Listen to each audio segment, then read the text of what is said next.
Wiggle, wiggle. What TV character does that? Bewitched, right? Damn, she's a lot better at it than me. How'd she do that? She really wiggles it, right? Goes like...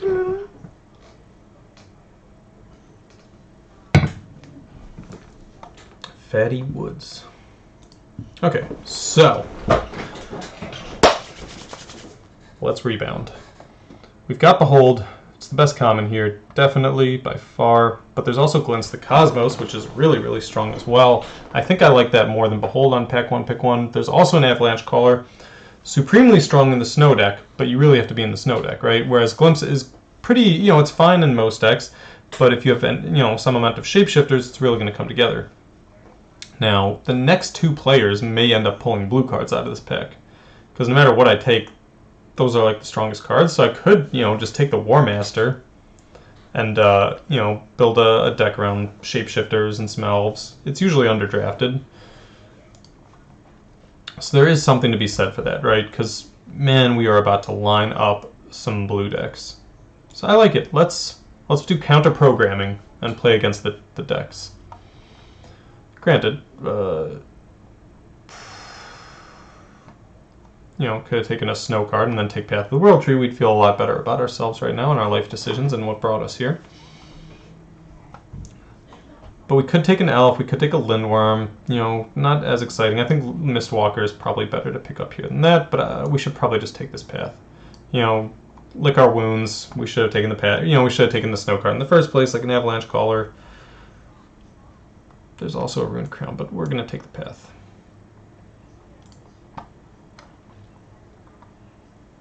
Sticking to, you know, we could just take the Masked Vandal to stay on color green. We could take a Snowland. Or we could take this Bounding Gold, which is the better, you know, it's better than a Masked Vandal in general. And if we end up white-green or something, I mean, this is the, you know, we didn't have removal like this last game. So we could definitely do something like that. Take an Ice Side Troll here if we were Snow, or Shimmerdred Veil. Or we could just take a Valkyrie, go deeper into the green-white with a Stronghold. Yeah, you know, we got sucker punched on Snow deck last time, right? So we should play against it. Speaking of which, we may just end up in a white-red deck because Dwarven Hammer is pretty ridiculous. We're not bound to play these at all. That's a nice signal.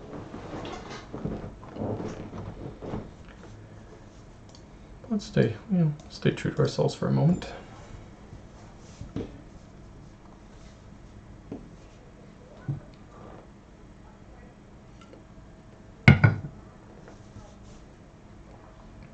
Draugrs, oh man, these things coming around late. So we didn't pick up the Lindworm, but we could take a U now and hope to pick up a Lindworm later. Maybe stay with like a green-white, splash red. Or we could just take the Firewalker and lean heavier into the red-white. Now we're full of 3-drops. I'm going to take the U because we can... Oh, come on. Don't force us to do it. There's also a Gladewalker. It's good with the War Master. There's an Ice-Hide Troll. There's Snowlands. We don't have any Snowlands yet, but if we take 2 paths... How can we pass up a second path? Is there any way? Dang. The good news is the War Master doesn't have to be in an Elf deck. I think a Horizon Seeker is pretty amazing here. It's just going to help us find the lands we need to turn on Path of the World Tree. And if you're activating Path of the World Tree, I mean, you're probably winning, right? So, yeah, let's lean into that now that it's here. We might splash the Warhammer. It's possible. But let's try to stay more devoted to 2 colors this time and not get wrecked by going too wild. At this point, we don't even have to be Snow. Nothing actually cares about Snow here. It just so happens that, you know, a lot of the duels will be Snow, and we'll probably end up playing them for the Path of the World Tree.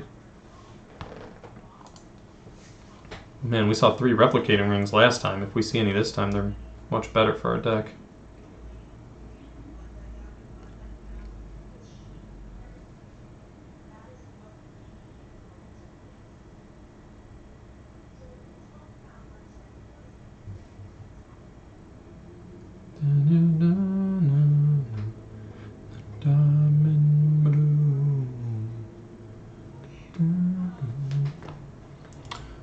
wield the Elder Hall, which I love. It's really good with the War Master too. But we're just going to take a Shapeshifter or a Snakeskin Veil. Take the Elder Hall. Not too crazy. Ooh, Lindworm with the U is great. I do want the Snowlands, and it was a red-white one, which is actually kind of perfect for our deck. But we don't actually even know we're going to play white or red. It's just that we have two paths, so it's likely we'll be splashing whatever we want. But picking up our first Lindworm when we already have a U is really, really high priority. Do we care at all about a Scald? It's pretty good with the Bounding Gold. It's okay with the Hammer. I think it's better than just taking like a Recluse here that we wouldn't be super psyched to play anyway. So anyway, yeah, first Lindworm once you have the U is really, really high priority. Man, I really want this late Shimmerdrift Veil, but I don't think I can pass up the Stronghold or a Mirror Lake for that matter. Hey, if we're playing blue cards, this is blue land to help us splash. And regardless of that, it's one blue source to make a second Lindworm. Or a second U. U.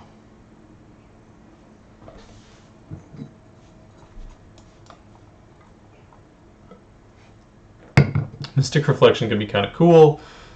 There's an Arcanist that we don't truly care about. There's a Blizzard Brawl.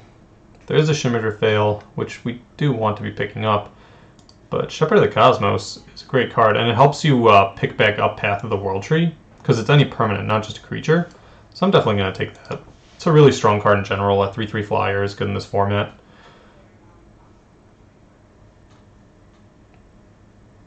I'm pretty happy to first pick that here, actually.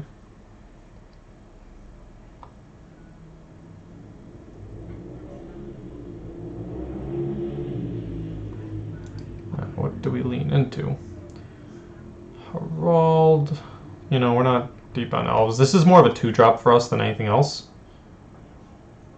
So we don't have to really consider playing like an Elf deck. In fact, I think just another Lindworm. No, we'll take the Snowland.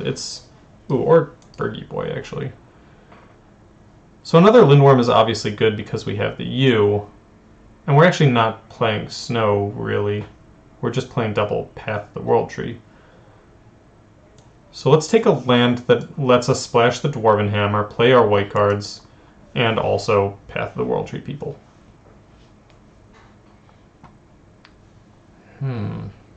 So the best cards in the pack are like the Doomscar Titan, the Mistwalker, and a Feed the Serpent. Shadow Sage is okay. We don't really want the Mentor particularly. It's fine with the War Master. But we should probably just take a Mistwalker, right? We're not necessarily heavy white. These are all splashable, and we might not play the Valkyrie. But we're more likely to play Mistwalker than we are like Feed the Serpent, I think. So second Bound the Gold is amazing. There are some Snowlands here. There's a Shimmerdrift Veil, which I would happily play, as well as the Snow-Covered Mountain, because we can pick it up with the Path of the World Tree. But another Bound in Gold is pretty great for us. And at this point, we're just going to take a Masked Vandal. It's just a nice, strong creature. And plays well with our War Master. And plays well with Shepherd of the Cosmos. Look at that. It's all coming together.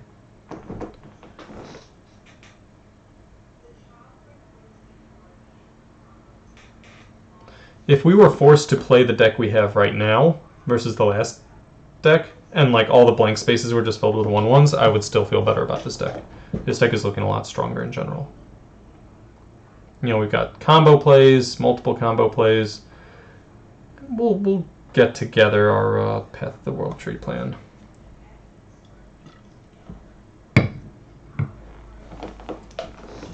The reality is I plan to play a basic of each type. So the first one I get of Snow in each type is actually quite strong. Now an Arctic Treeline versus like Sculptor, Kinseeker, yada yada. Even the Stronghold. It won't be, but it might. It might. But there's also the pick. And Sculptor of Winter actually is quite good here because we plan to get more Snowlands. But I think I can't pass up an on-color green-white land. You know, when we're playing basics of other types, I want to be able to play my core colors pretty easily.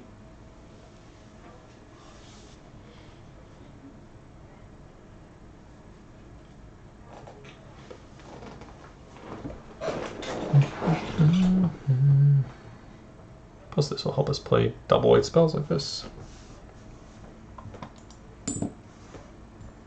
And I'm pretty locked into white-green at this point.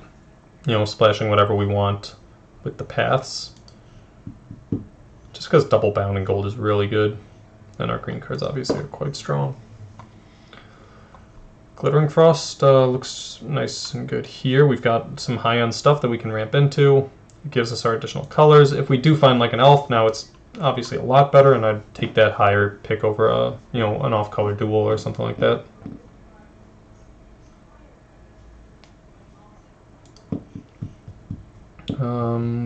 Yeah, I'm not high on either of those. I'll just take another Stronghold. We'd love some extra 2-drops. But there's still a whole nother pack to go.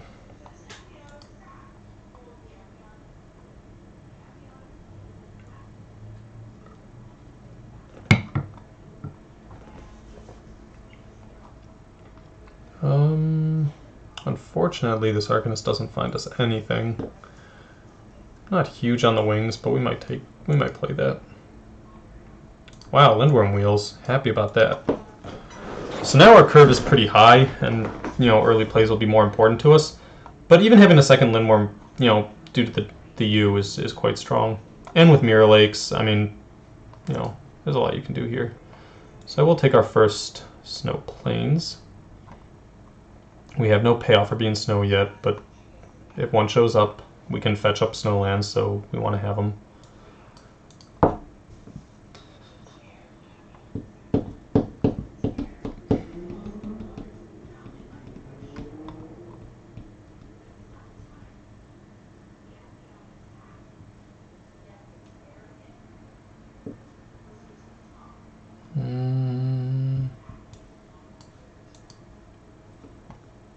Hey, we did wheel it.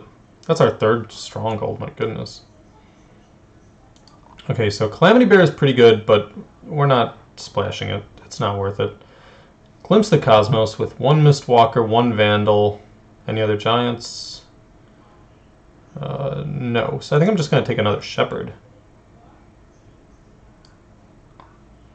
You know, we don't have so many 2-drops to get back, but Path of the World Tree, so who cares?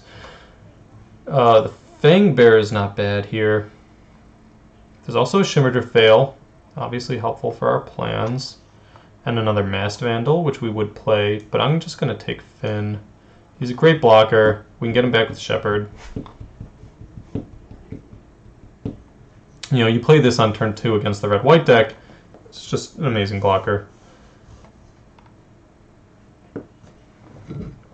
We probably won't play the Elder Hall. Double black is really tough for us to ever hit. But the Mirror Lake I'll definitely play. Because we're going to play an island and we have 3 ways to search it up, plus a Glittering Frost. Yeah, we'll hit blue occasionally. Playing the Mistwalker I'm not 100% on.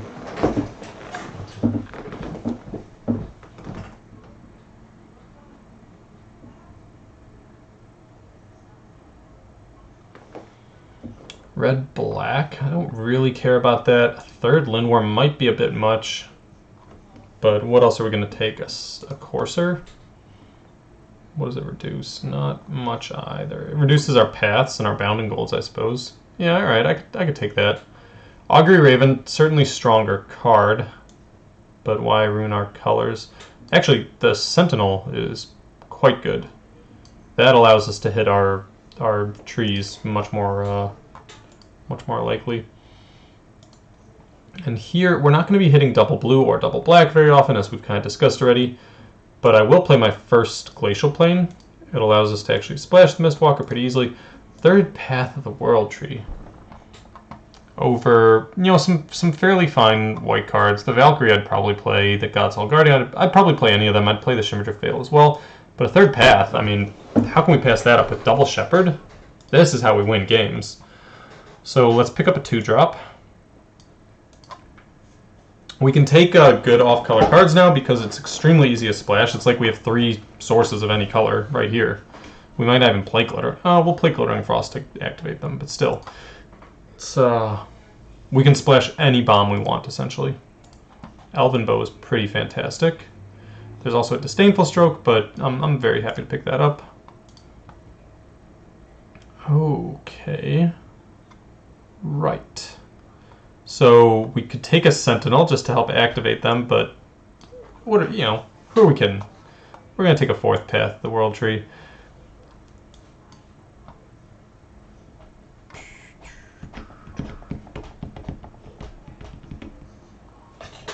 And I'm blue.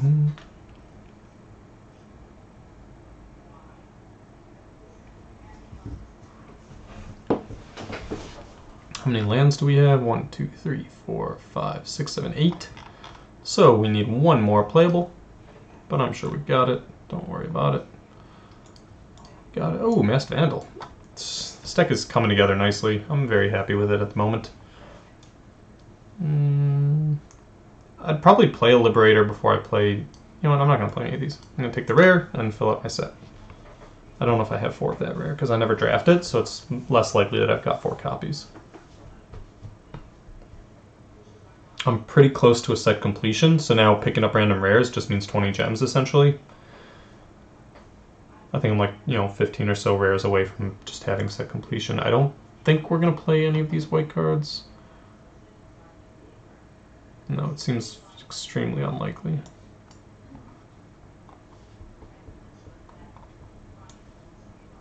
Might play a Braggart, see if it's better than one other card we've got. Maybe a Mistwalker we don't really need. Although, then again, we're going to have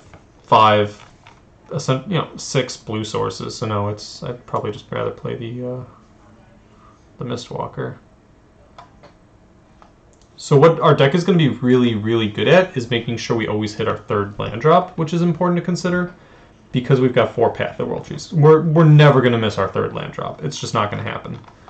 So what we need to do first is make sure that we cut 1 island, we cut 1 mountain, we're going to add a swamp, and in this case 1, 2, 3, 4, 5 white sources. Probably just going to add another white source, right? Because otherwise we've got 4, 5, 6, 7, 8 green sources. No, let's just do another green, right? Because I can always use a path to go find a plains if I need it. It's just really, really important that we have green. And now we've got 9 green sources. That's pretty good. We're very likely to have a green source by turn 2. And then that turns on our paths. So we have to cut 1 card. Probably the Braggart. Well, how many lands are here? 1, 2, 3, 4, 5, 10, 11, 12, 13, 14, 15, 16, 17. Perfect. We've got multiple Lindworms, a U to get them, multiple Shepherds to bring back our paths. We will have to be careful about drawing ourselves out in some games, but I'm not terribly worried about it. These cards are extremely easy to play, so we don't have to worry about that at all. Are there any of these lands we care about? With 4 paths, I can't find 2 red sources with Path of the World Tree, and I can't find 2 black sources. Gates of Istfell, we are playing 3 blue sources, so I could take out a plains and play this. That's not crazy. We've got a lot of ways to draw cards, though, so I don't know if it's necessary.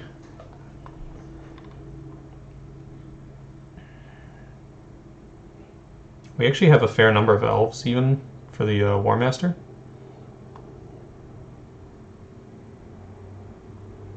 Yeah, we can play it like this. Actually, do we have a Raven Wings? I kind of want to fit Raven Wings in, right? Because with multiple Lindworms, I mean, we've got 3 flyers to try and end the game, and a Mistwalker too, I suppose. But really, you slap Raven Wings on a U or a Lindworm, that's a great way to end the game. How many creatures are we playing? Only 14. Although one's a bow, so that's 15, 16. So what would I cut for Raven Wings here?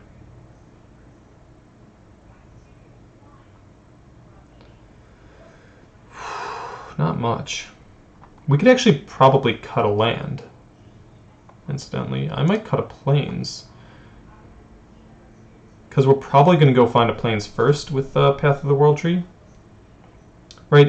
We're so likely to hit our third land drop even if we go down a land, and we're going to hit our 6. We'll get to 5 and 6 not too shortly after because we've got the Glittering Frost and the Paths. So I think it's better to make room for an additional card here, and we don't want to flood.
It is Ease B Day tomorrow. EBD. EB Day. Yeah, we sent her a gift. I think it arrived today. We'll see if she can give me a picture of it tomorrow. Another draw. What's up with that? Is our connection poor?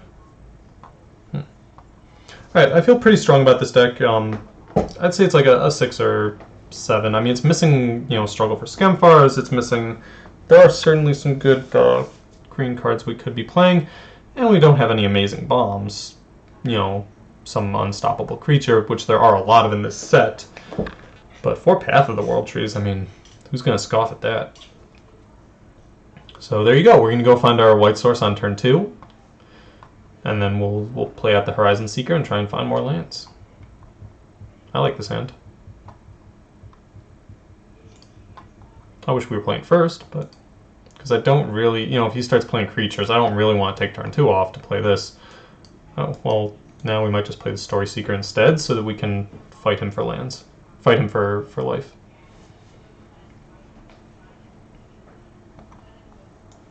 Yes, he's actually like the Story Seeker here, Horizon Seeker the following turn, and then we can search with it and the path, potentially. Hopefully we can get our opponent to sit on defense here. We did not. He might have an Iron Verdict. I would not be surprised.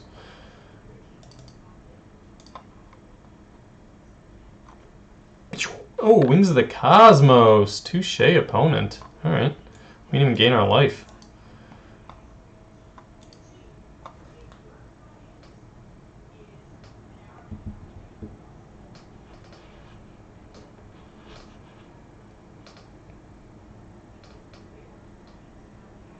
Braggart, of course.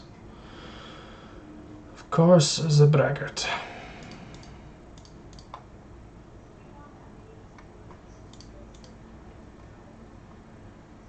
Let us get a mountain.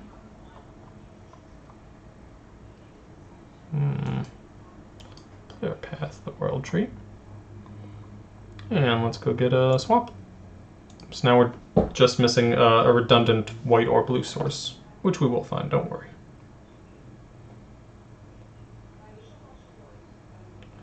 Yep. So we'll have to make a decision now about using the Horizon Seeker or playing the Dwarven Hammer. This can block, so we're obviously not going to use the Horizon Seeker. That was foolish of me to even suggest. But we will play out the Dwarven Hammer.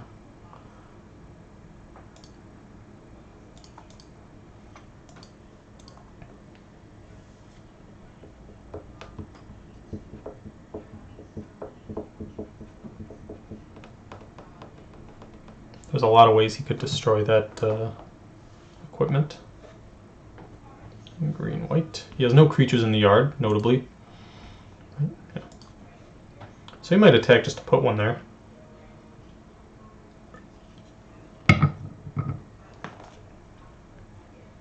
Or he could have Broken Wings. Broken Wings will not stop me from double blocking, though. Okay.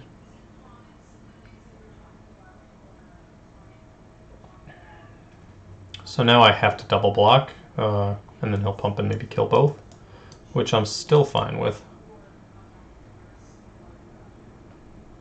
So right now he doesn't even have to use his mana to do it. Okay.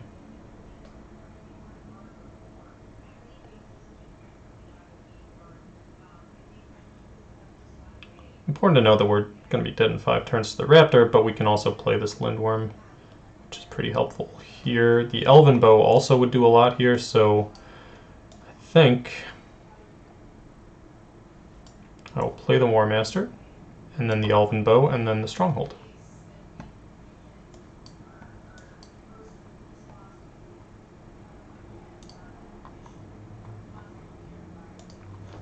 Elven Bow is pretty good against what our opponent's up to over there.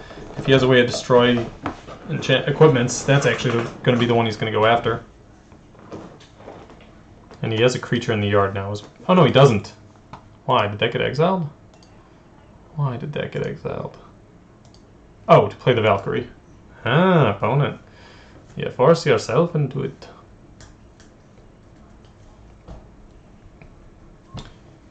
We're still a source away from, we have to draw another source to use the path of the World Tree. And, the creature with the Elven Bow can trade for the Valkyrie. So I would trade if given the opportunity, just because we are under a bit of pressure. But the Lindworm also is an amazing way to catch us back into the game. And I also assume we will see an equipment, sooner or later from a green-white opponent, especially one trying to be aggressive.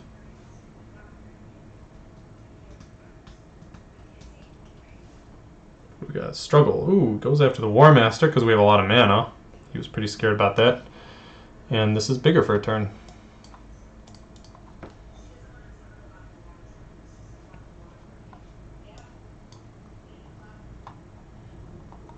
Probably should just play the Lindworm, right?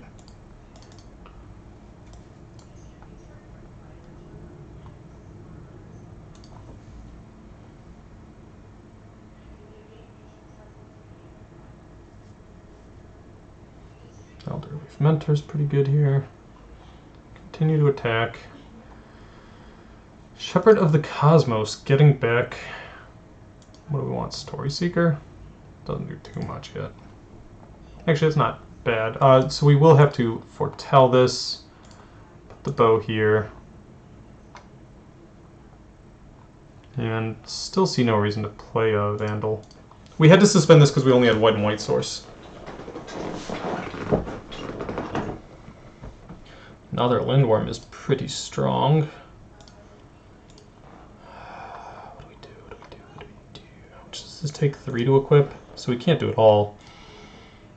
I can attack with the Lindworm and then just play another Lindworm. I won't be able to equip, and we'll take 3, but because we're gaining 4, it's not a big deal to get 7 through right now. And we've got the Stronghold, so eventually we'll draw a white source and get him with that.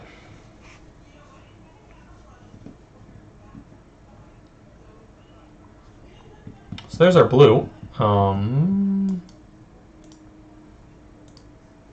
Yep. As soon as we activate that path, we're gaining life, he's losing cards, we're drawing cards, and with double Lindworm, it's too hard to come back from that, unless you get a Wrath effect like Doomscar. Alright. There we go. 1-0 in this draft. Things are looking up.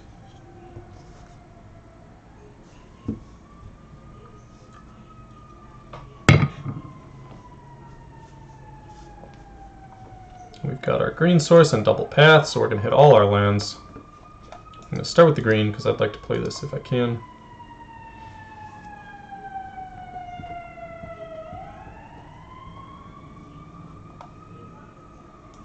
Okay.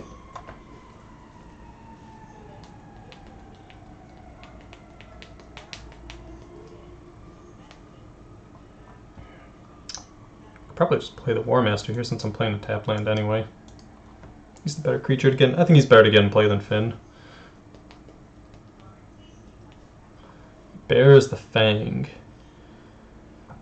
Is the Fang his shield, though? I don't really get it. So let's Path of the World Tree.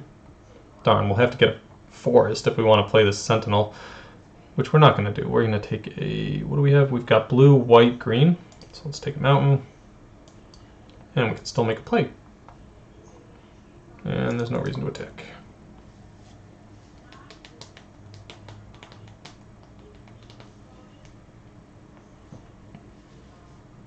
Maybe opponent's going to struggle for scum for us? I don't know. Oh, mentor action, huh?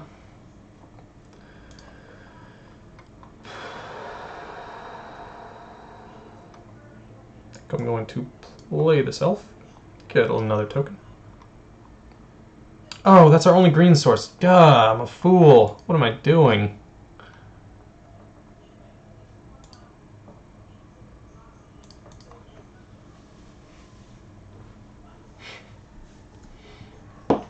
Man, that was a lame turn. At least we've got another green source now. Oh no, you jerk. Alright, so I want to activate Path of the World Tree ASAP. We've got 1, 2, 3, 4, 5 colors, thanks to the Sentinel. So let's just go ahead and do that.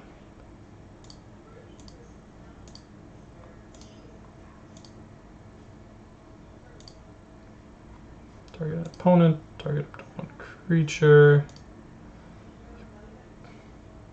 Oh, we black. Oh, it takes 7 mana. What the hell am I doing? We're gonna do this. We're going to just play out Finn and play out a Path of the World Tree so that we can next turn activate. And let's get another green source because I'm tired of that.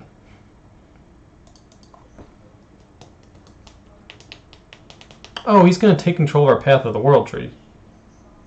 Right, he's going to give me the Trickster Guts Heist. Can he activate it? He's got the Sentinel.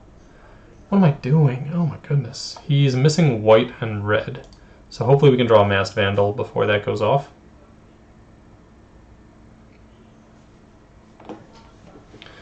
Man, I'm all over the place. Oh, did he choose not to do it? Okay.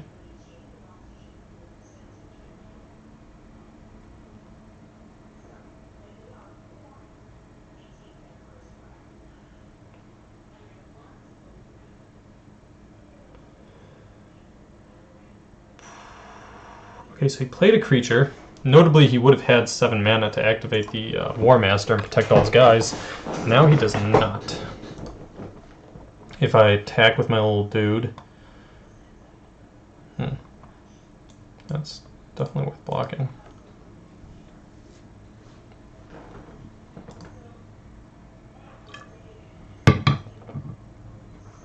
Bounding Gold looking pretty good there.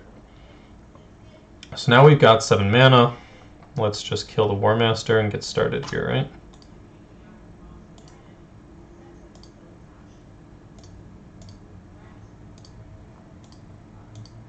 Cool. Alright.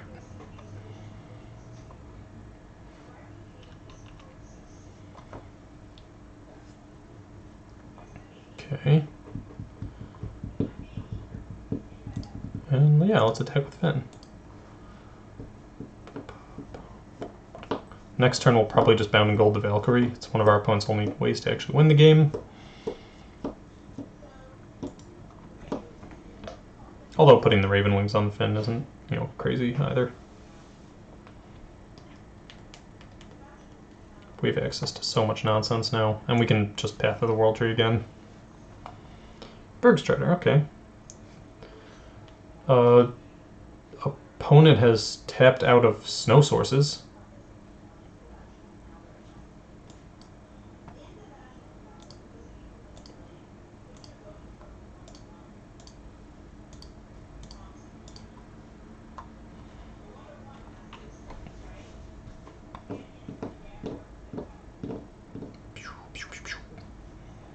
Okay. Oh, did we play our land drop already? Oops.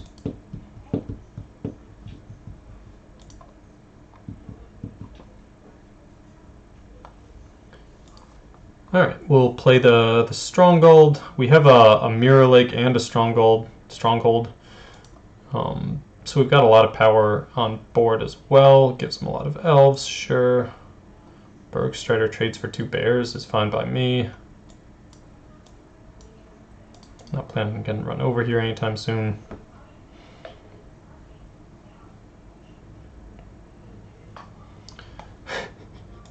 My poor opponent.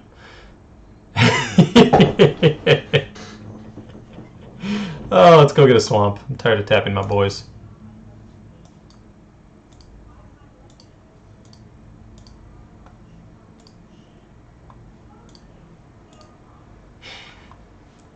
I'm so sorry, opponent. Oh my goodness. We're gonna have to discard here.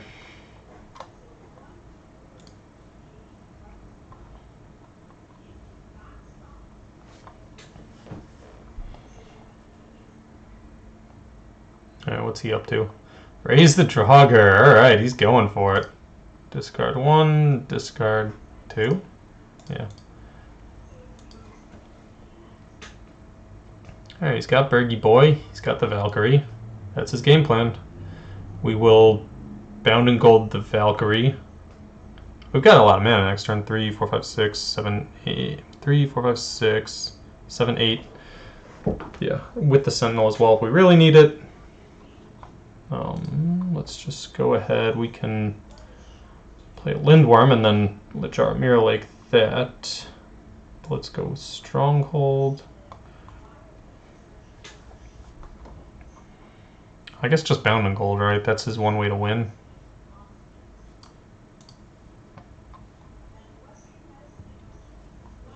And then play this Lindworm.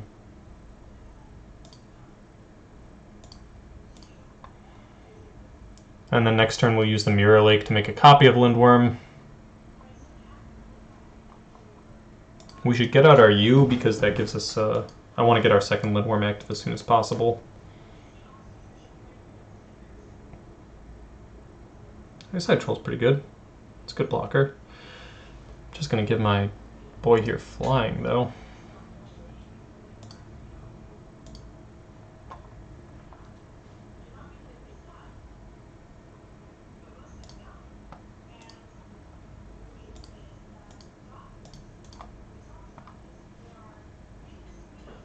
Okay. Play the U because I'll trade it for a turn against the Eyesight Troll just to keep picking up boys. And let's just get aggressive with our flyers, right?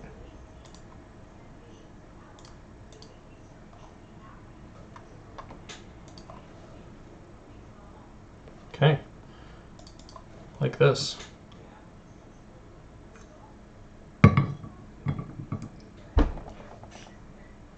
Target Raven, sure.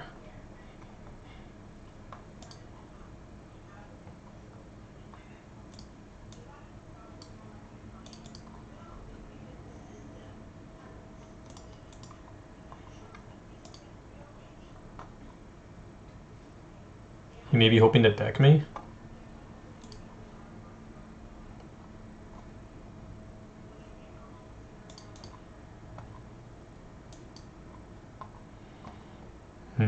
Let's just get in with our flyers, right?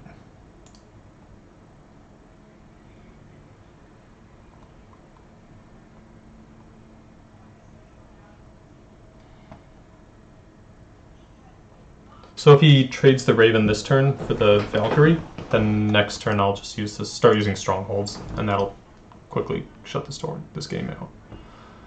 Yeah, so here comes the trade. Sure. Boom, boom, boom.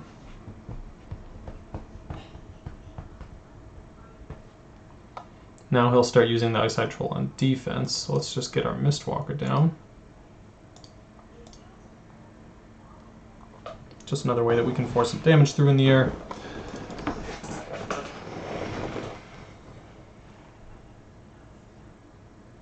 And here's the crunch. There we go, 2-0. Yeah, I mean, it's pretty hard to beat 3 Path of the World Trees we played against him. We killed 3 of his creatures, drained him for 6, gained 6, got 3 2/2s, and drew 6 cards. Plus we drew 3 lands off of them as well. So yeah, this is pretty hot. Path of the World Tree is basically the best uncommon in the set. And we have 4 of them, so what are you gonna do? What you gonna do? Small price to pay to play a swamp that does nothing in our deck, a mountain, an island that we don't need at all. Very small price to pay. There's our Path of the World Tree. We've got our sources. We're going first. We even have blue already. So yeah, we can just go find like a mountain or a swamp, and then we're pretty close already to activating this.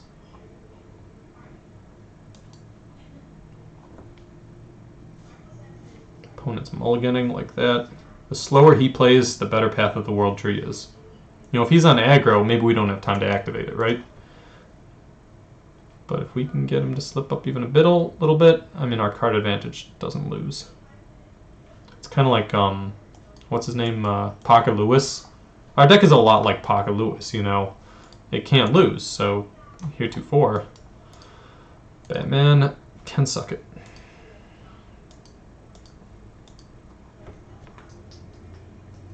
Hopefully that's not a pack mate.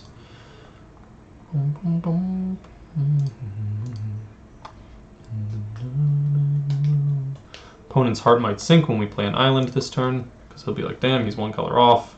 You know, 1 wrong move and I'm done.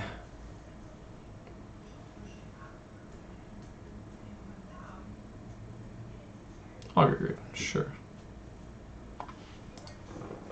Ooh, Ascendant Spirit with 1 Snowland. I'm not scared.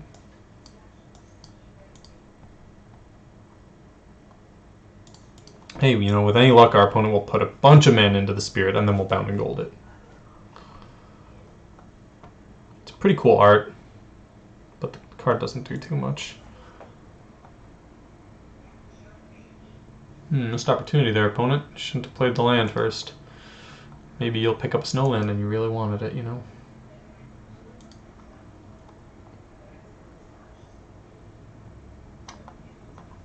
Shepherd's great. I think I'm just going to play out my Dwarven Hammer, though. I'll attack with the Valkyrie. I don't mind clearing up the skies.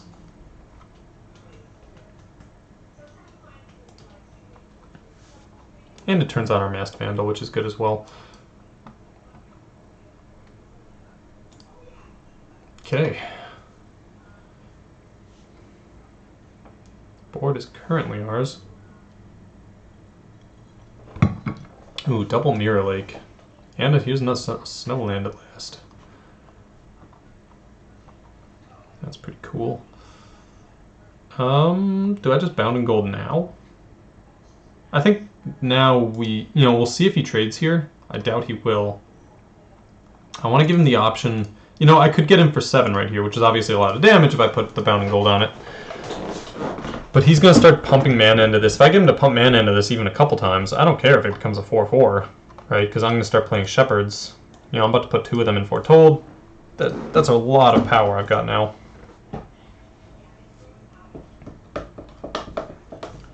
Facts. Whoa, where are you getting these 6 symbols, bro? Imnio FX. And Imnio Chaper. We need to get some sick custom symbols for the deck. Ooh, he's got tons of colors. He might be thinking about Mirror Laking this. He's getting there, right? Double green. He's got it. So he can make copies of the Spirit. Ooh, and here's another copy of the Spirit. Okay. So he could start copying Spirits all day, and that's kind of cool. Right, this one already can become base 2/3 with 2/1/1 counters on it. It doesn't have flying. So I think I want to actually Masked Vandal the Replication Ring, because that actually takes him off of the Mirror Lake. And if I do that, plus bound and gold on the Spirit... Let's see if he trades first. Yeah, can you pump mana into this shirt? Baby! This has base power. This is a 2/3. This copied it. It's got 2 counters on it. If it becomes base power 2/3, it won't be big enough. You know.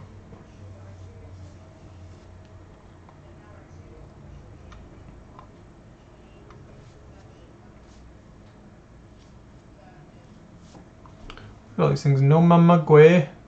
Whoa, wef. You gotta show me where these things are. I gotta start pumping, man. Okay. Now I'm gonna Masked Vandal. Eat that ring.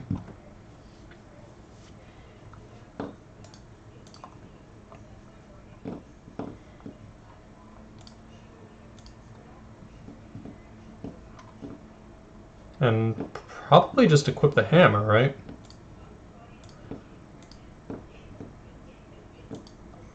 Now I've got this big boy Elven Bow. What's he up to over there? He becomes base, so he's a 4/5, sure. Maybe he'll even pump one more into it, you know? And then I'll Bounding Gold it. And now he can't Mirror Lake because he doesn't have a second green source. So he has to wait for that. You know, he can grind out a lot with those Mirror Lakes, but for now it doesn't do much. We're still short our swamp. But now I think I do Bounding Gold. He's still missing this third Snowland, so he can't turn this into a 6 whatever anyway. But I'm not going to attack with the Masked Vandal. He could have a Broken Wings or something.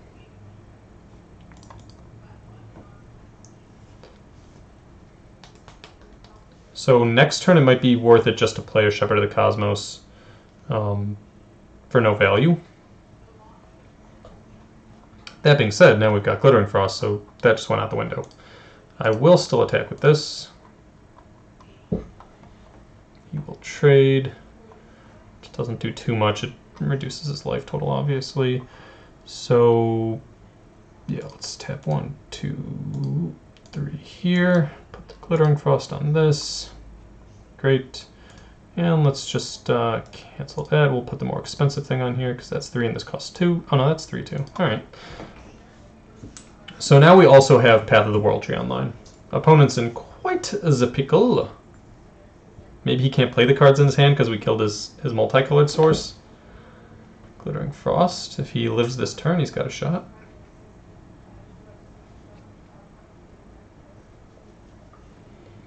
Oh, and there's a swamp anyway. So, target opponent, target creature, sure.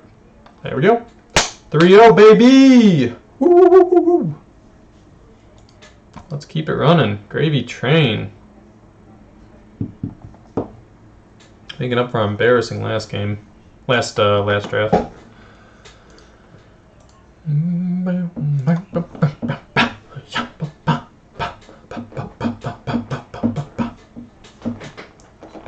Path of the World Tree, man. It's really strong. We only drew 1 that game and it was enough. Pretty happy with picking up that early Dwarven Hammer. Oh, sounds like Anna and my food is here. We'll get that after this match. Kafka! Okay, I could bring in the food real fast that Anna's got it. Oh, no, we gotta finish this match first because we're on the timer. Alright, so after this match, I'll be back in 30 seconds to grab the food that's outside the door. Alright, Path of the World Tree, once again, going to fix our lands and make sure we hit land 3. It's a little rough because I'd like to play this on turn 1, but I'm not a Pog. You're in Pog University. With the Slammers, I would love to play some Pogs. Dude, let's bring Pogs back. We can start streaming competitive Pogging.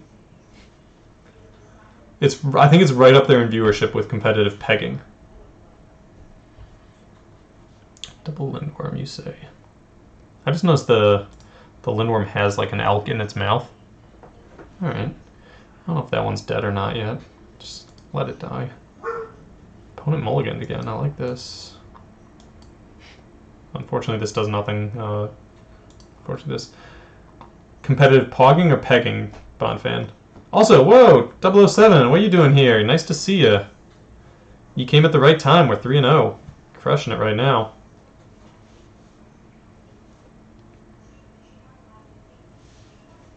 So someone eventually will bring back Pogs, right? All things go through trends. I mean, Cabbage Patch kids are popular. Rubik's Cube has come back a million times. Crazy Bones, give them time. Those will be around again. What's our opponent up to over there? That's just because they tried to revive in the wrong way. they need someone with the kind of social media following that you can only find here, really. Alright, I like this. Let's grab a mountain.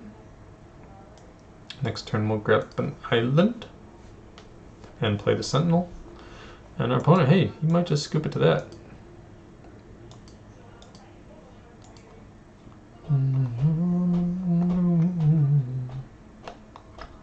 Oh, he's getting pretty aggressive over there. Good news is we'll gain some... Okay, so would I rather play Elven Bone now? Yes. Yes, I 100% would. The reason being that next turn when I play Path, I'll play the land after that. If I play Path this turn, I didn't actually need a fourth land to play, because I couldn't play a fourth land this turn. So I'd rather get down the play that actually helps me on board. This is our second draft. Our first draft we failed miserably and went 1 and 3.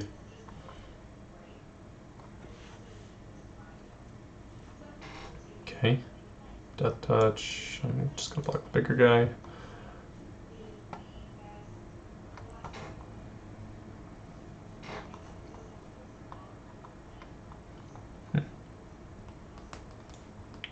So I don't want to go find a plains. I will just go grab an island though. Play then, play Story Seeker. You know, there's something to be said about getting the Sentinel down, because next turn if I just take the hit, then I can play a creature and play the Sentinel and use it for color. But I won't have the 7 mana I need anyway. So what it's looking like is next turn if we don't draw a land, we can play the Sentinel and equip the bow. You know, we're about to take a nice hit here. A nice 5-er. Definitely no blocks. But if we draw a 5th land, okay, so it's a tap land. And its colors we already have, unfortunately. But we'll play the Sentinel. You know, we could foretell this, but we already have double white, so if we draw a 6th land, we might just do this anyway. So I think I'd rather make a bigger Story Seeker. Because if he attacks with the Cavalry, I will block with Story Seeker, right, just to gain the life, and then play the Shepherd, because that's going to get the Story Seeker back. And that's just going to be some great value there. Okay, unfortunately he didn't do it like that. He's playing 4 drops, so we're going to kill one of those. And the plan is still just to get Story Seeker back. And this way we didn't even lose our Sentinel, which is great. Okay, so we didn't draw the 6th land. We'll play the... I guess play the U. And still hope to draw lands and start dropping these guys. Unfortunately, the U, you know, maybe it'll keep our opponent from attacking. It's possible, because he'd be scared about us getting a Lindworm here. Little does he know we've got both in our hand, which is very unfortunate. Do we know anything about the order of our deck? No, so I don't mind shuffling. You know, if I had, like, scryed a card to the bottom, or if I'd mulligan and put a card on the bottom, I wouldn't just go search my deck for nothing if I wanted to keep that card on the bottom of my deck. Because then I'd literally just be hurting myself. But because I don't know anything about the structure of my deck, I'll shuffle, why not? Let fate decide. Ooh, Dwarven Hammer. We've got some good cards to pull against that. We just don't have them yet. Okay. So I think we'll draw another path eventually. I don't think we need this right now. If we draw a land, it does mean we could activate it. But I think I'd rather not lose the game first. I mean, that'd have trample anyway. Decline, so yeah. We want to draw a land. A tap land, not quite as good. I'll have to play the War Master and equip the bow. It's a good blocker. You know, once again, I really want to be foretelling this, but I think having a better defensive creature is more important. This is lethal if our opponent just attacks with both. Yeah, because this has Death Touch and Trample. So what it means is it's going to do 1 damage here and then the other 5 to me. So there was actually nothing we could do to stop this. We actually needed an untapped land to play the Lindworm. That's pretty unfortunate. I really feel like we had that game, especially given even like 1 or 2 more turns. So I'm going to go grab the food that's outside real quick. I'll be right back, and we will get back into it. I might even hit next. I'll make it back in time. No, okay. I'll be back in a second.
Alright people, we are back.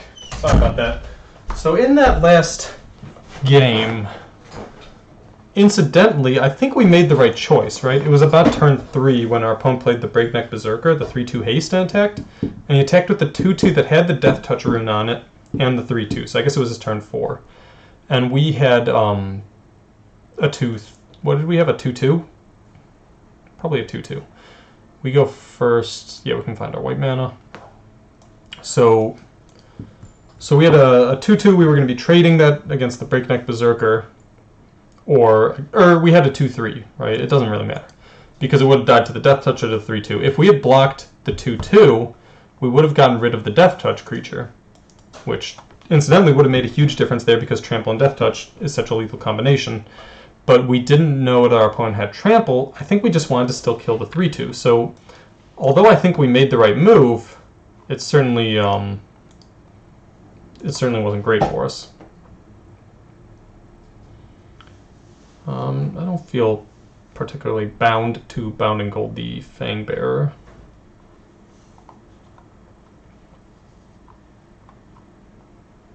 Yorn. Cool. So there's a land, so we can play out this. Yorn is essentially just going to be a 3-3 Vigilance, given the board state. It does untap his snow lands, so if he uses mana before he attacks and then can use it again after, he can really increase his mana production. But otherwise it won't do too much. It's the other side that's really scary, if he can ever bring it back. You know, that's how you win a long, grindy game, no questions asked.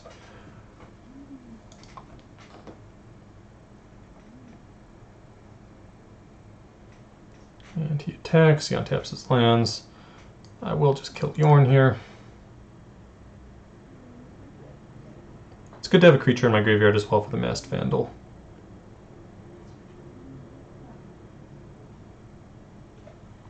Alright, tapped land, so yeah, I'm just gonna Bounding Gold Finn now. Next turn we'll play the U.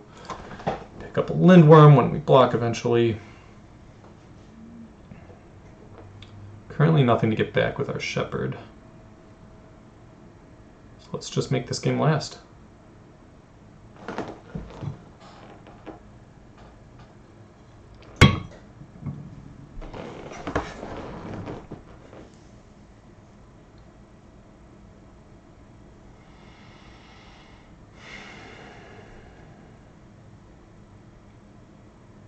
Ooh. He might be holding up Saw It Coming. Oh no, a second Finn, sacrificing the first. Okay. Yeah, I'm down with that. I'll play a U. No doubt. I keep saying no doubt. Because I'll definitely trade the U for the Fangbearer. I've got 6 mana. He probably doesn't want to attack.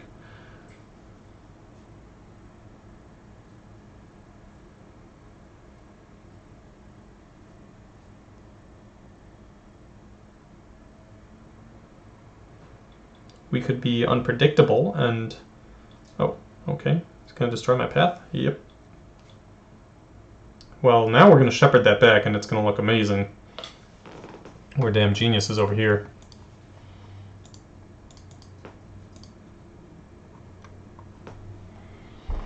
So I'm just gonna Lindworm for now. I could also play the Mass Vandal and the Shepherd to get rid of the binding. The death touch on this is actually fairly relevant. So yeah, let's just do this. Destroy that. And then play our Shepherd. Get back Path of the World Tree. Astounding. View Battlefield, we have access to white, red, yep, view browser, we're taking the mountain.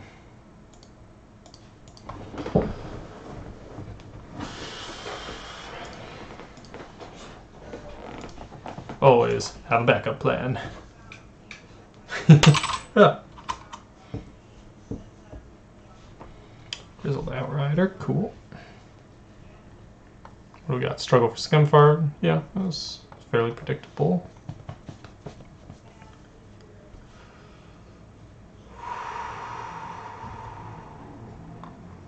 Given I don't care about this creature, and I've got another Shepherd as well, it's not too shabby. I'm going to attack with the U because we have the mana to use the Path of the World Tree, and because I have another Lindworm here. Like, he might just think, hey, got him. Got him. I could have also left the U back to block Finn, because he might attack with everything here. We have none of our tapped spell lands, for the record.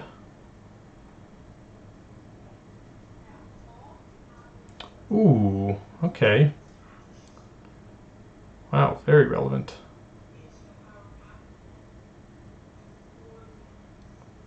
Huh. Alright, so what's the plan now? Stronghold's good. I think just activating Path, killing the Glade Walker is really good here. Puts our... We're on 6 death... If he can get one more death touch, that's really good, but I don't think he can. And we've still got the Bound in Gold.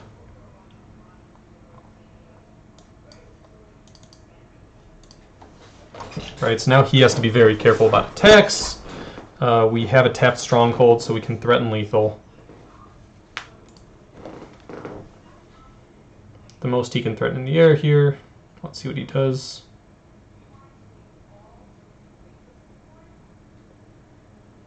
Okay. Okay. Okay, taps is out. So we're at 5. So we're going to be using our Stronghold here. The question is, how do we... Oh, well, that's just lethal. Yeah, okay.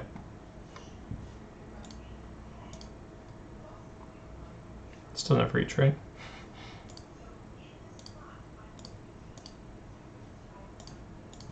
Good game. We are 4-1. Let's power through this. We're on a gravy train right now. Gravy train.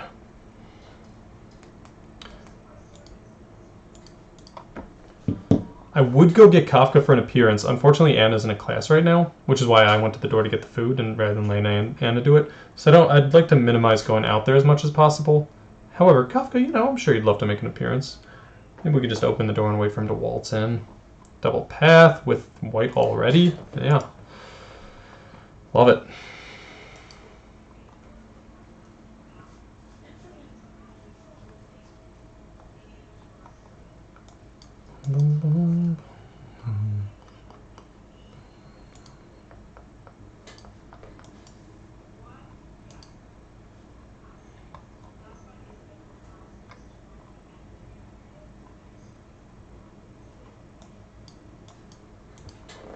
So next turn it's looking like play Stronghold and Path.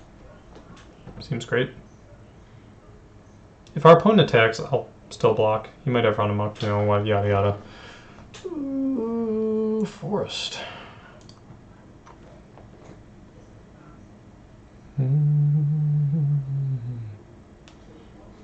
Ooh, Mirror Lake. Unfortunately, we played an island already. Still just want to get this down first, along with Path of the World Tree. And this time we'll get a mountain. Swamp is our least important of the lands, So that's the one I'm always going to get last.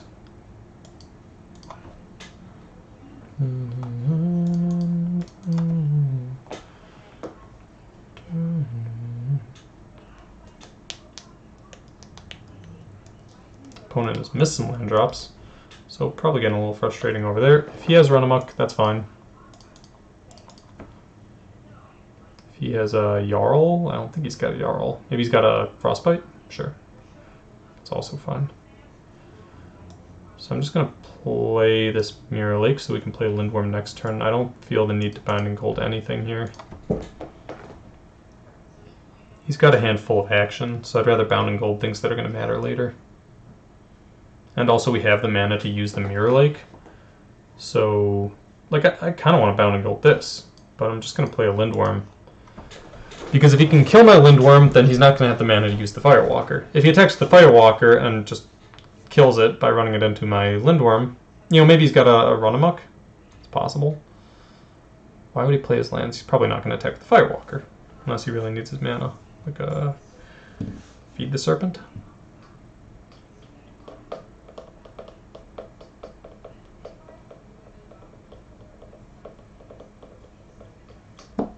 Okay, Swamp. Nope. Alright. Let's keep playing tapped lands, I suppose. I'm going to play this one because I want to have access to double white.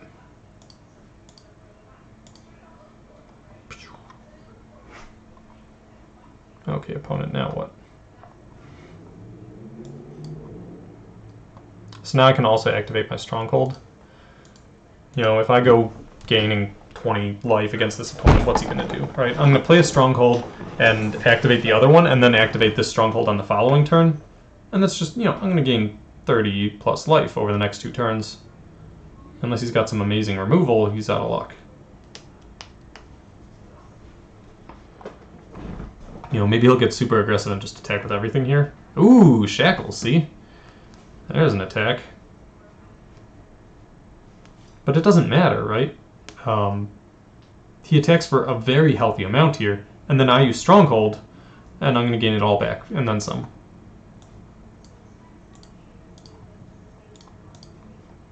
And also, I'm attacking him for lethal, so he's forced to make some blocks now.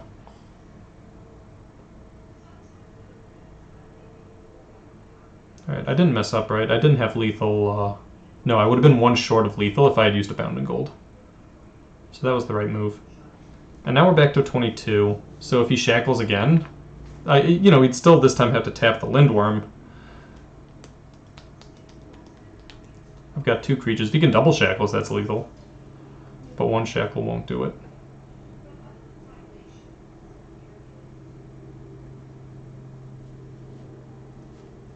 So now if I put him back on defense, then I might use a Bound and Gold aggressively.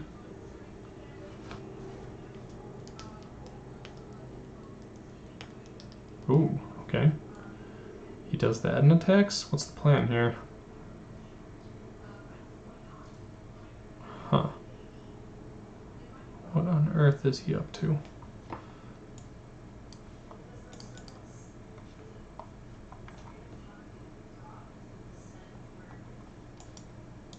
Alright, that's game.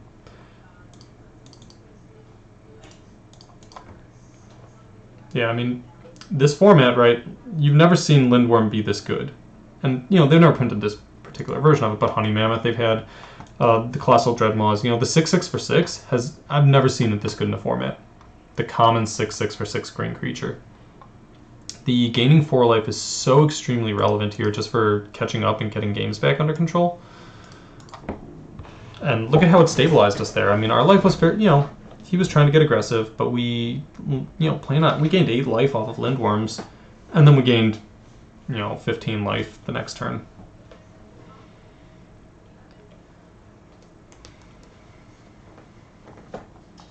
Yeah, so no Path of the World trees here, so we're stuck right now on mono green. But I'm also not unhappy. I mean, I've got 2 drops, I've got a Raven Wings, and I have tap lands to be playing anyway.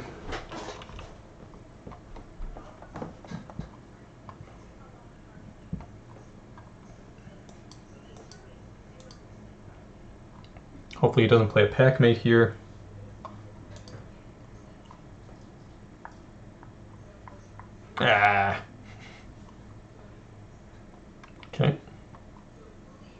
not going to burn my Masked Vandals just for an extra 1/1. Ooh, Mirror Lake. I'd rather play that.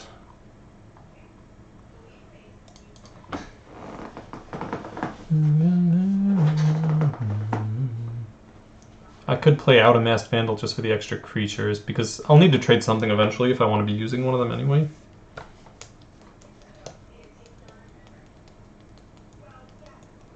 But if you use like an Arnie Slays the Troll here... Oh, provoke the trolls. What do you know? Okay, so now I'll just play the Elven Bow instead.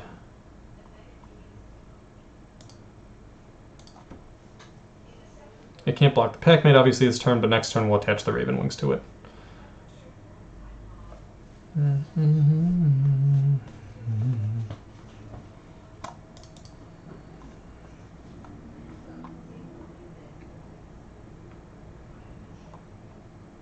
Oh, we got the Giant. We will be Masked Vandaling that. I mean, it's only going to get rid of the +01 and Hexproof, so it's not much, but it is something.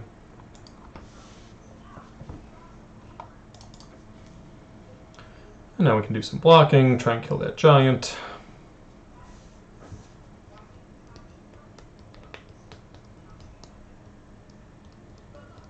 Broken Wings, okay. Ooh, he goes after the creature, interesting.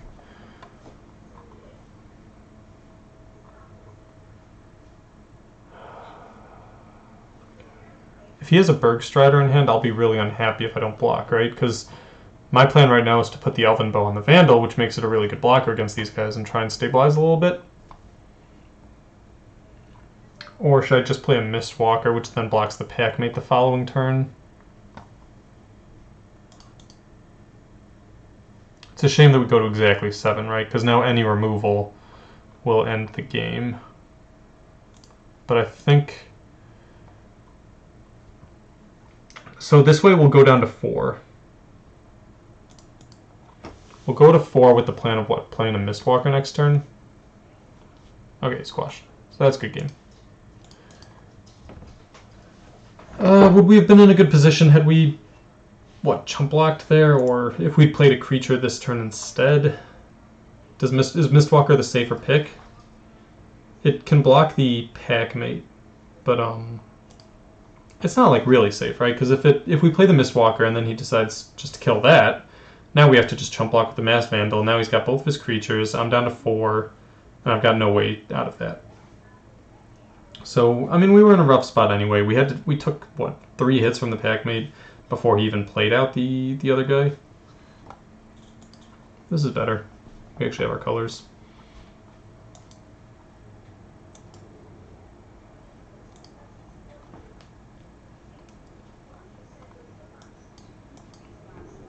Go find our planes.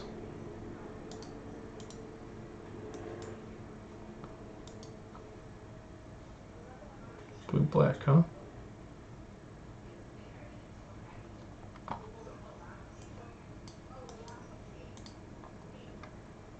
Alright, so we got... This has happened like 3 games already, where we went to find an island and then we draw blue source. Now, granted, we have more blue sources than we have red sources, so it's not, you know, ridiculous. So we're definitely going to attack here. He'll probably block. We're going to go find a red source. And then we'll play out our Valkyrie.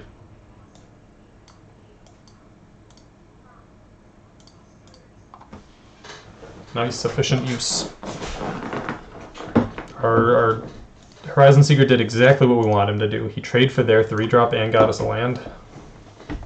And we didn't lose any tempo for it. Okay, that's problematic. This can go on the vehicle, which is what I'm going to do. I have both my Lindworms again with the U. It's pretty unlikely, but, you know, stuff happens.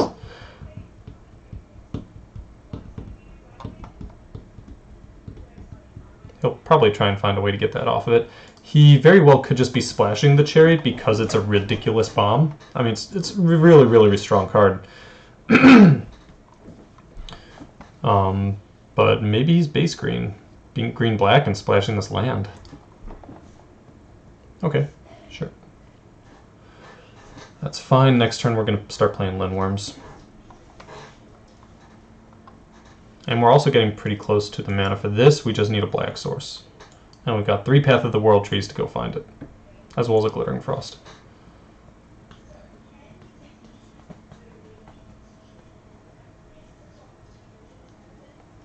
I kind of am a little hesitant to kill Akoma's Faithful because we could mill our swamp, which would be pretty bad.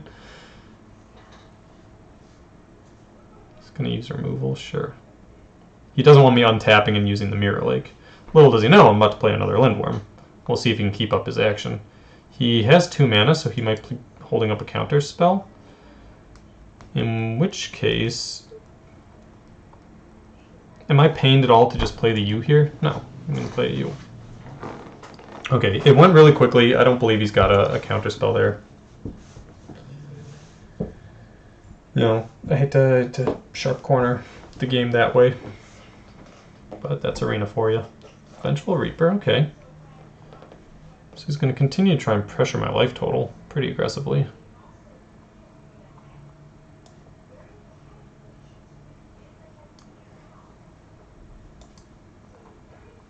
The reason I'm going to play the Lindworm pre-combat, you know, I should have attacked with the U. Maybe he wouldn't have blocked. Maybe he would have. But I really wanted to make sure my Lindworm resolved. You know, if I attack with the U and he just takes it, goes to 15, and then counters my Lindworm, I'm in a pretty bad spot. Alright, because then I'm taking, you know, like 9 on the backswing, something like that. Alright, we didn't mill our green source, that's good. What did we mill out of him? Binding the Old Gods and a Wither Crown, that's pretty great. And he got some stuff from us, big deal. We'll get one of them back with a Shepherd. So he may hold back the Reaper and hope I'll make a misplay and not use the Mirror Lake first. Maybe he's got removal or he can bounce my Lindworm when I try to use the Mirror Lake. Or Return Upon the Tide, sure. Nope, he stays aggressive. Our life total, luckily not... Ooh, okay. 1, 2, 3, 4, 5, 6, 7. Yeah.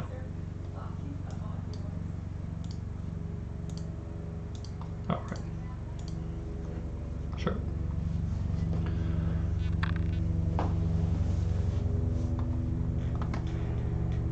We got Varragoth out. He got one of our Path of the World trees, but still none of our Shepherds. It's pretty good. It's pretty good.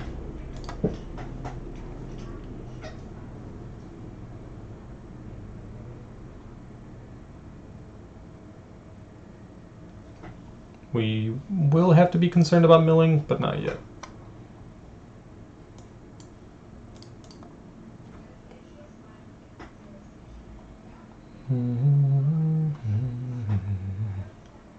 Trickster God's Heist. He's going to steal my Path of the World tree. You jerk. Oh, no, he's going to steal my Lindworm. Okay, that makes more sense. This will allow him to trade some things up.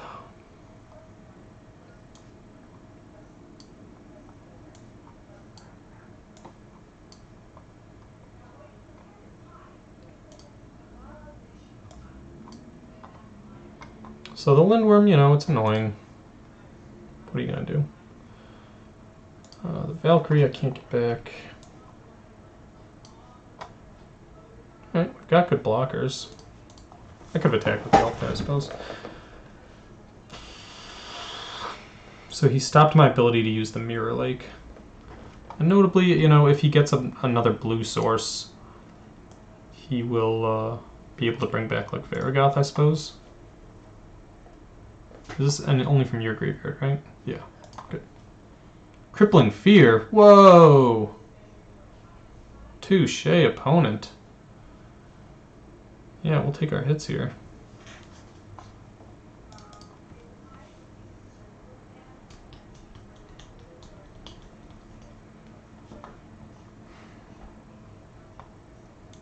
So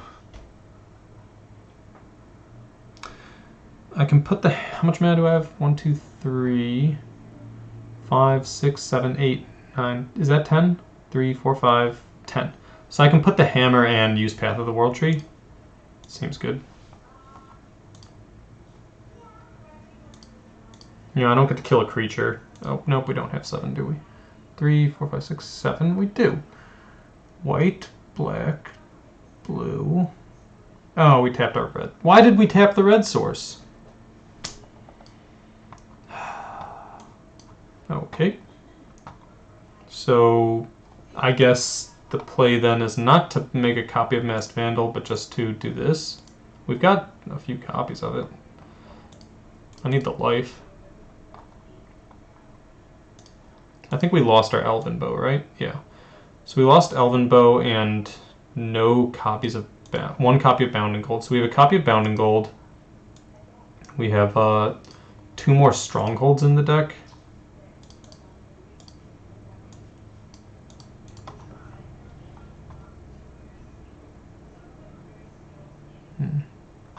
The Angels are looking pretty good here. Shadow Sage is going to go after my life, sure. We will be activating a Path of the World Tree here.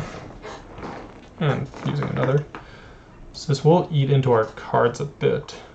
But we have no choice, so... No, we're not going to tap our... Oh my god, what's wrong with these people? Why would it tap the red source?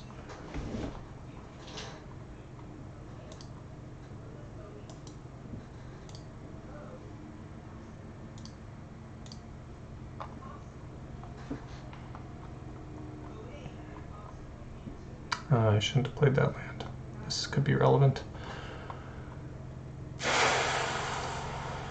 I kind of want to use this just to make sure that this is gone. Is there anything else scarier that he might bring back? Or play that no, I guess I want the creature. So notably this doesn't have trample. So I think I will attack with the Vandal here. Because his life is actually in jeopardy as well. Like if I was him, I'd probably block here. We're at 5, so even if he removes one of my creatures, it's not lethal. And then we've got... Unfortunately, we didn't play the tap Stronghold this turn, we played a Forest. You know, we ended up using all our mana, so it wasn't that bad, but it might come down to that being an issue, not being able to gain that life next turn. Okay, but we've got him on blocks at least. And we're not dead yet. Man, that Crippling Fear was really good. Coma's Faithful, sure. So that is worrisome as well, just in terms of milling. So we can kill that right now, but then we go down to like 3 cards. We can do this at any time though. So let's just do it before our turn. And then we can potentially draw Bound in Gold. And then have lethal. Can we activate this at any time? No. So, there's nothing we want to copy. What a bear. Yeah. It's pretty tough to say. I mean, luckily Path of the World Tree will give us another bear. So, opponent has to be really careful if he wants to make an attack. Because we can also gain 2 life from Path of the World Tree. But he kind of has to attack as well if he wants to win the game.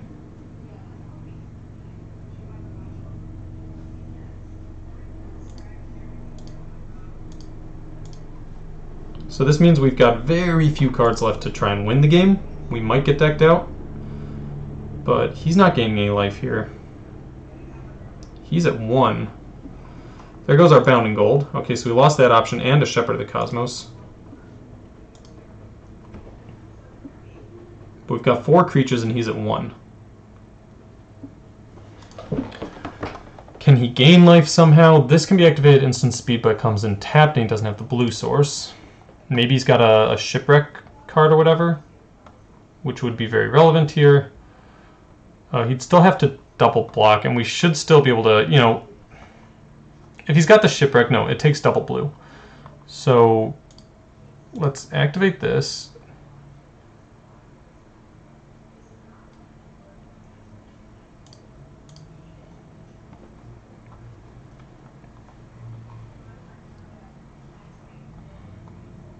Okay.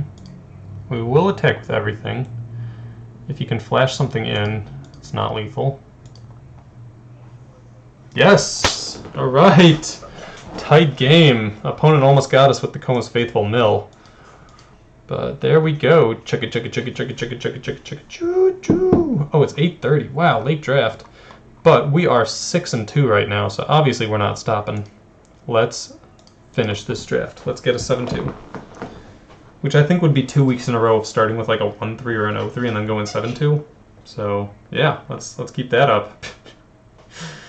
So losing gem game, but it's good to have a nice 7-2 win every now and then. Or if you're me, you know, every day. Let's see here. So we're going to add that 1-3 to our ranking for Kaldheim. But luckily, in terms of win percentages, this draft should be more than evening that out. Because, you know, if for the evening we go, if we win, right, and we go for the evening, that means 8-5, I'm totally fine with that. Right, that's a perfectly reasonable win rate. In fact, quite a good win rate. Now, if we lose this one, that means we went 7-6. It's less great. So this is a slow hand. None of our paths, but we do have 3 colors, so I think it's worth keeping regardless. And we can foretell this finally. You know, it'll be one of those games where this is ready in our hand for when we need it. And we'll get the U out and kill it before we draw the other Lindworm. Right? Fingers crossed. Okay, that's a great draw. Now we go 1, 2, yeah, just play things out. And I would play the Shepherd on turn 4 if we need to. You know, we'll just get a 3-3 out. Just keeping our nice colors here. They're not on the colors that are going to be attacking our lands.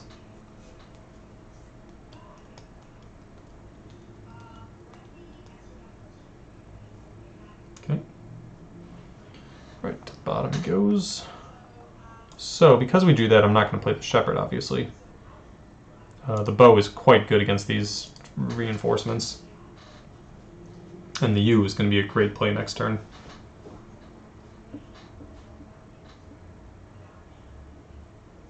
So blue-red giants, most likely. It could just be, you know, some sort of controlling-ish deck. Oh, okay. I'm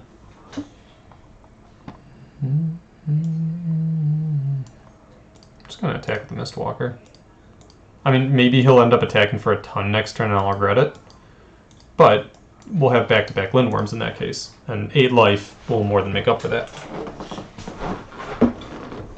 If he plays a Bergstrider, I'm less excited. You know, we'll eat a creature and take a boatload of damage. Now, Bergstrider doesn't keep our guy tapped for too long, which is nice.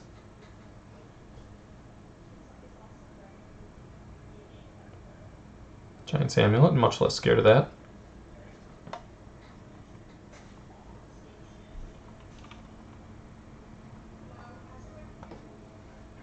So I will attack with the U. He probably won't block. But then we're going to play the Lindworm and he'll be like, damn, you got me. Because a lot of people you'll see will only have 1 Lindworm in their deck. You know, it's just what happens. But now we've got solid defenses up. Oh yeah. I might even use the bow aggressively and start attaching it to like a Lindworm. We've got the Stronghold as well, but no second white source.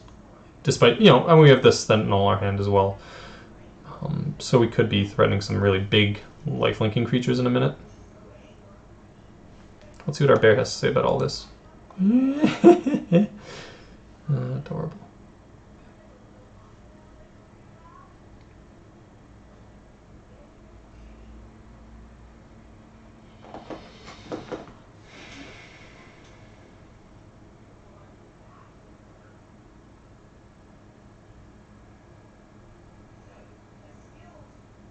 The Sentinel also means because we have 3 colors already, if we draw a Path of the World tree... Ooh, okay.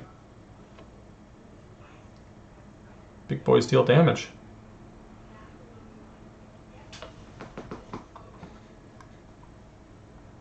Yeah, I mean, I'll kill a 4/4 that would deal 8 damage to me. I'll take 6.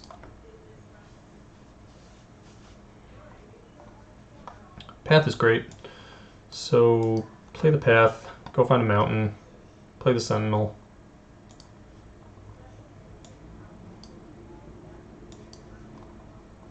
So I think actually don't play mountain. Is that possibly correct? No. Let's just be safe. Hold defenses. If we get to start using our Path of the World tree, you know, we'll start killing dwarves, and then the next turn play Shepherd, get back Path, and just do that ad infinitum until the game ends. The Rootless U is a great blocker here as well.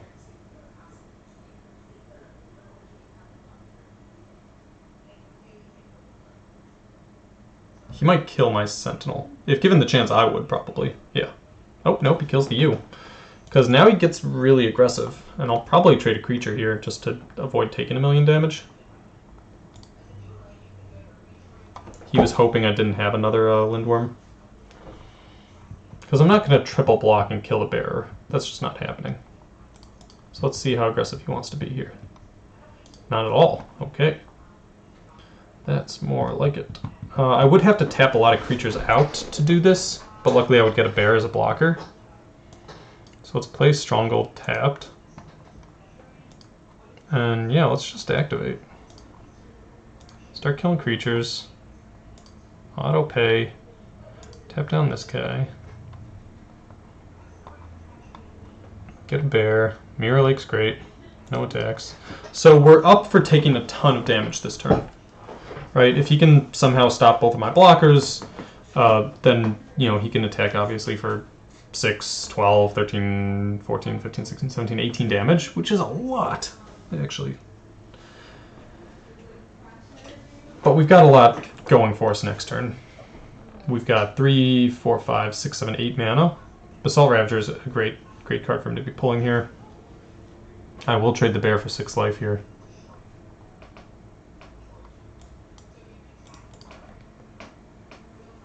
Because what happens now?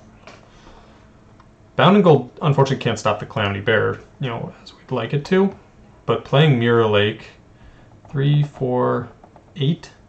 I really want to play this Shepherd. Bound and Gold's not bad either. I think playing Lindworm is the best though. Right, because then we play Lindworm and we could also play Bound and Gold just to limit our opponent's options. The unfortunate part about it is we won't be able to play this Mirror Lake tapped, which we really wanted to do. So yeah, I'm just going to tap down, I think, the Kinseeker. You know, Basalt Ravager is obviously much easier to kill. And because we have our Swamp as well, I'm not forced to keep the Sentinel alive any longer. So I'd happily trade that for a 2-1. Getting a Path of the World tree, you know, we can shoot the Basalt Ravager as well. And really, that's how we're going to win this game, is getting down... You know, if I can Mirror Lake a Lindworm, that's also really good, and a great way to close this game out. Opponent's on 5 lands. They've got a lot of lands to draw in their deck. 50% of their deck right now is probably lands.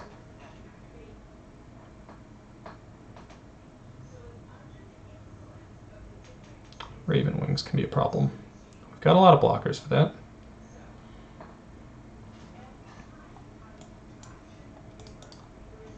And we have a Raven Wings of our own, so, you know, it's not going to do everything you want to, opponent. So here, let's get back Shepherd. Let's play Shepherd, get back Path.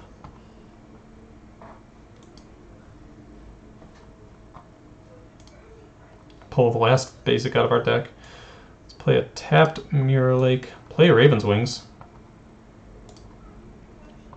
Now I am afraid of nothing. I'm just going to put it on this dude.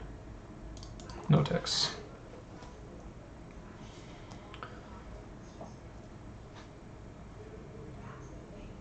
So opponent might make some aggressive attacks here because he stands to lose a lot on the following turn. I'd like to avoid losing my Lindworm because I can Mirror Lake.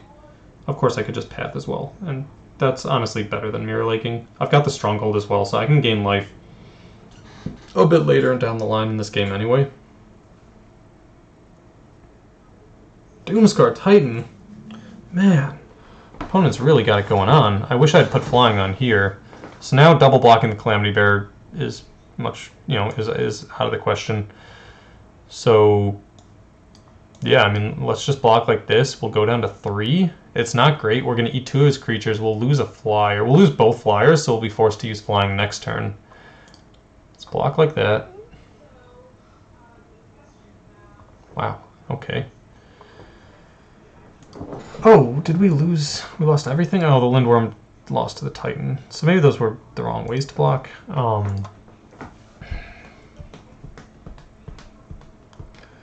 Well, we can Path of the World tree and then put the Raven Wings on our boy.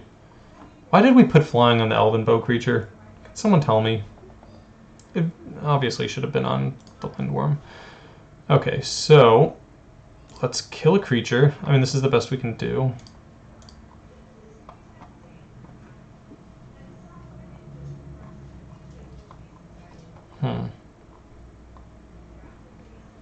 Yeah, let's do this instead.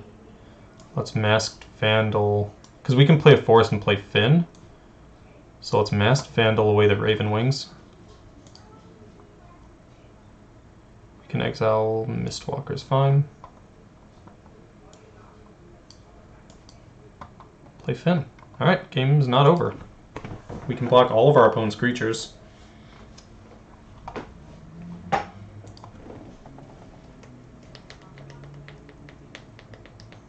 Hopefully he doesn't have another Doomscar Titan, I guess. Augury Raven, sure, we can deal with that. And we do have another Shepherd of the Cosmos in the deck as well. Here come the reinforcements. It doesn't seem worth it to attack, though. Okay, Valkyrie's fine. We've got the Mirror Lake, and we've got the Stronghold. And a lot of mana.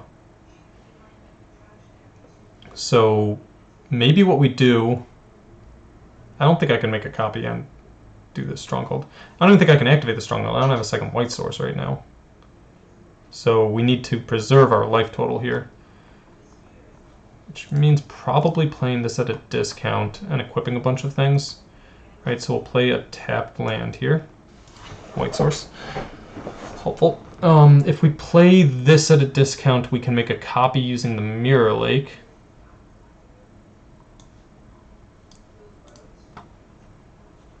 We don't need the U ever again. Right, so this is going to take up 5 mana. 1, 2, 3, 4, 5. And then we still have enough to equip. So, yeah, we can make a copy of Finn as well on this board state. Is not bad. Or we can make a copy of the Masked Vandal and get rid of the Amulet. No, we can't make a copy of Finn. That's stupid. So, yeah, let's just make a copy of the Valkyrie, because we can actually start to threaten lethal. What we'll do is we'll just put this onto the bear. And now that can also actually block for us. Great. Alright. We're going to use our Stronghold next turn. Hopefully he doesn't pull some awesome answer right now. Probably going to flash it back, keep going. We are at 5, so we need to live this turn. What does that find for him? Another glimpse. Alright, he's going to keep glimpsing, but that doesn't really matter anymore. What we're going to do is use the Stronghold, probably attach the Elven Bow to the Valkyrie, just so they can both attack through the Raven. And our opponent's in trouble now. Calamity Bear is good with the Arcanist for sure. But we're about to gain a ton of life.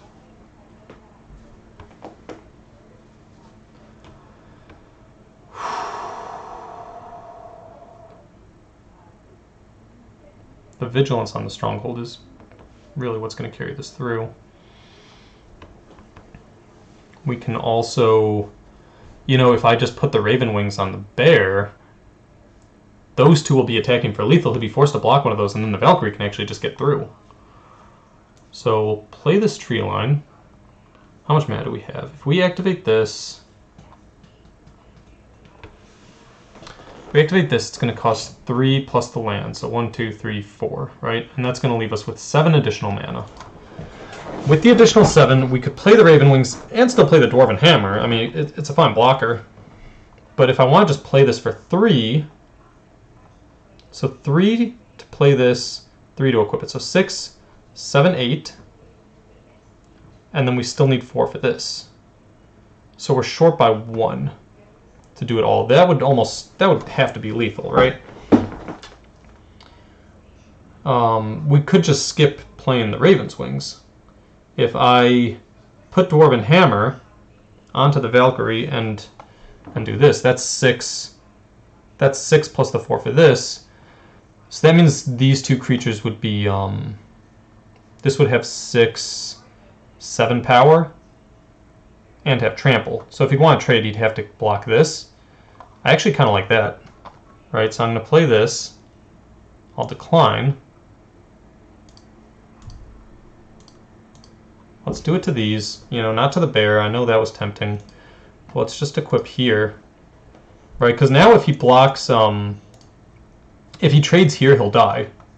Oh no, he won't. He'll be at 1. Oh, that was bad. Okay. That wasn't how we wanted it to be. Opponent can still kill us, potentially, but we are at 17. So he has to dig for an answer. Darn, could we have done that better?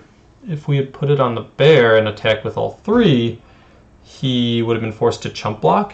We'd have all of our creatures, and he'd still be at a low life total.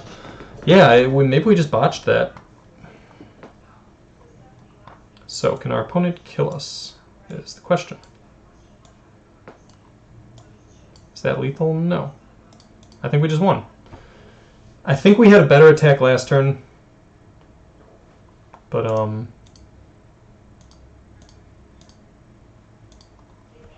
yeah. I thought it would have been lethal. We were short 1. If we had the Raven's Wings, it would have added up to lethal if he blocked the trample creature. And then it would have worked out better. But yeah, hey, there's our 7-2. Slight error there at the end, but it didn't cost us the game, thank God. That was a really tight game against that Calamity Bear. We did have an error against by not putting the wings onto the Lindworm so I could trade with it.